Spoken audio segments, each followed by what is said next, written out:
Speedrunning is a simple concept, to beat the game as fast as possible. However, with speedrunners doing everything they can to get faster times, there are glitches and discoveries made that drastically change how games were designed to be played by the developer. Some glitches in speedrunning can shave off a few seconds of time, others drastically alter the game's design, removing skipping over large amounts of content to reach the end as fast as possible. In this video, we'll be looking at 5 times speedrunners broke the game, but before we get into it, please subscribe to the channel to support the channel and see every time I make a new video. Flying in Skyrim. The Elder Scrolls franchise has been going for a long while, with hits such as Morrowind, Oblivion, and of course Skyrim becoming the go-to game for open-world sandboxes. However, with massively open-world games with giant maps, hundreds of quests, monsters, and so on, the Elder Scrolls games have garnered a reputation for being full of glitches, bugs, and interesting occurrences with game's physics interacting with each other. There's a lot of weird things that can happen in Skyrim in particular, and this has given speedrunners of the game a lot of interesting glitches to take advantage of. Some speedrunners of the game discover what is called a horse tilt. This is a glitch in the game that involves your character riding a horse and positioning your horse in precise angle on a rock or slope and looking downwards, but not falling down. Once the horse is in the perfect position with its head in the ground, you can dismount your character and it will be launched into the game in insane speeds. By saving the game and reloading, you can then control your character to basically fly across the map at extremely fast speeds. This is massively useful in Skyrim since a lot of the game's playtime is traveling from quest objectives on the map, and even the fast travel mechanic isn't to be used until you find the location. This glitch essentially allows you to go anywhere on the map in an extremely fast time, allowing you to bypass a massive amount of the game's content. The only issue is that this glitch is extremely volatile in ways that your character can spontaneously die, lose momentum, or lead to the game crashing. Although this glitch shows just how broken Skyrim can get if you know what you're doing, piloting your character moving at 10,000 miles per second in the sky is something that takes quite a bit of skill to do effectively. The movement of this glitch is very unpredictable and hard to use correctly for the purpose of speedrunning. However, a speedrunner named Waz has been running the game a while and has managed to beat the game in 23 minutes and 45 seconds. Quite an insane time considering how massive Skyrim is as a game. Breath of the glitches. The most recent game in the Legend of Zelda franchise named Breath of the Wild was released to positive acclaim. The massive open world with dynamic game mechanics in combat and survival has made Breath of the Wild one of the most popular games on the Nintendo Switch. However, to beat Breath of the Wild in a casual playthrough is no small task. On average, people have given Breath of the Wild 50 hours of gameplay to beat. This is a massive game. So you think speedrunning this game would be quite a big task. However, if you know anything about speedruns of Zelda games, you would know how broken glitches and skips can get in speedruns for Zelda games. Such as the any % world record for Breath of the Wild stands at a tiny 26.5 minutes. Speedrunners have discovered various massive glitches in the game, not only to skip large sections of gameplay as it was intended, but absolutely breaking some of the game's mechanics. One example is how you can use a glitch to clip through walls, which happen to let you bypass in-game dungeons. This takes away a lot of time needed to complete the shrines. Another major glitch used by speedrunners in Breath of the Wild is something called bullet time bounces, which lets you fly through massive sections of the game at intense speeds. The glitch is simply getting high ground on a bokoblin, one of the common enemies in the game, and entering bullet time, then turning it off at a specific time, which will propel your character in the game's stratosphere. This is invaluable as the massive overworld map becomes a lot easier to manage with this glitch. It's worth mentioning there's an item you can use in Breath of the Wild to traverse large sections of the map named the paraglider. However, this requires you to already be at a high point of the map and isn't immediately available. The bullet time bounce glitch, however, can be done at any time and is used to shave a lot of time off Breath of the Wild speedruns. Super Mario World in 45 seconds. Super Mario World is a classic game that was released for the Super Nintendo Entertainment System.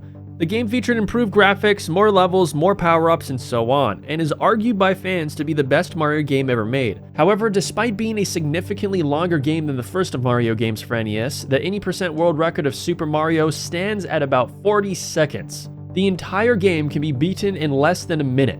This in itself should tell you that there are some crazy glitches at play to break a game to this extent. The any % category of Super Mario World doesn't even go beyond the first stage due to an insanely complicated glitch named Arbitrary Code Execution, or ACE for short. This glitch essentially warps you to the end credits of the game, allowing you to beat the game without really even playing it at all. You may be curious what exactly this glitch is and how something like this could even work. It's complicated. However, to explain this glitch simply, it is essentially rewriting the game's code from within inside the game itself, allowing you to create power-ups out of thin air, changing in-game values and warping your character to different stages. By a series of precise and seemingly random movements and actions involving Yoshi, you can rewrite the game into triggering the end credits in Stage 1. Keep in mind, this is not a hack or using some third-party software to cheat the in-game system, but simply a glitch that you can do using the in-game mechanics. Seth Bling is a speedrunner and content creator who pulled this glitch off, made a video explaining how this credit warps glitch works, and even after watching it 3 times, I honestly still don't understand how this works. Address 1829 was last set by the Y velocities of these Yoshi egg fragments. By despawning the top right fragment early with a very precise camera control, 1829 and 182A contain the velocity values 42 and 1. Performing this glitch is so technical and complicated that it's like rocket science. Because of how overpowered this glitch is, and since it leads to not the main mechanics of the game not even being played, it has been given its own category in the Super Mario World speedrunning community. Speedruns that allow ace and speedruns that don't allow ace are separated due to how ace removes 99% of the game's gameplay. Although the speedrun category of the game may not be the most entertaining to watch for a casual viewer, it's still extremely impressive how people figured this stuff out. It's like coding a game within a game, and that is no exaggeration. Players have been able to recreate the Flappy Bird game within Mario World using arbitrary code execution. Now that is broken. Doom Eternal Super Jump.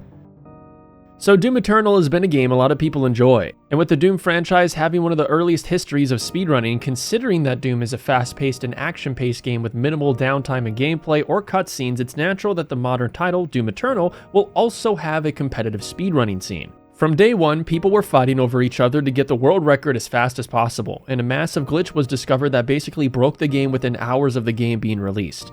A major glitch was found in Doom Eternal which allowed users to jump to a near infinite height where they could move over entire sections of the map, enemy encounters, walls, and pretty much anything in the game could be bypassed using this glitch. The way it works is that in Doom Eternal, if you're standing on a slope and begin falling off of it, you can queue up jump commands during the falling animation and be executed all at once. These jump inputs can be stacked on top of each other, which then glitches your character into doing a super jump.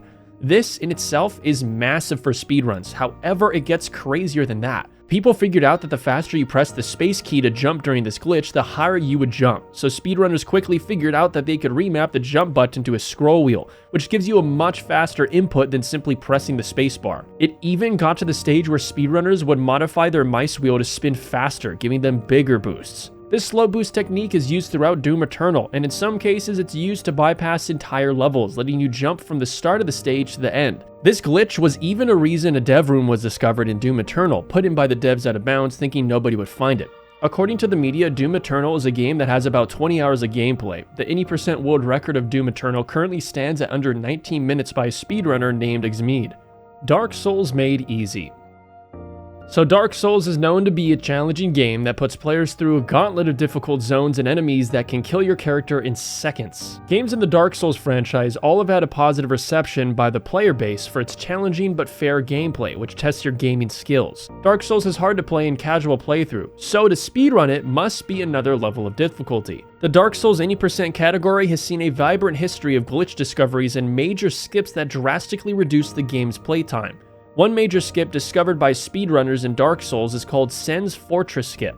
So in Dark Souls, the first half of the game is ringing 2 bells of awakening to open the gate into Sen's Fortress and progress further into the game. However, speedrunners discovered a glitch where if you took an enemy near the gate of Sen's Fortress and riposte an attack in a specific location on some steps of your character would enter a glitch state where your camera would go into a fixed angle which lets you walk underneath the map.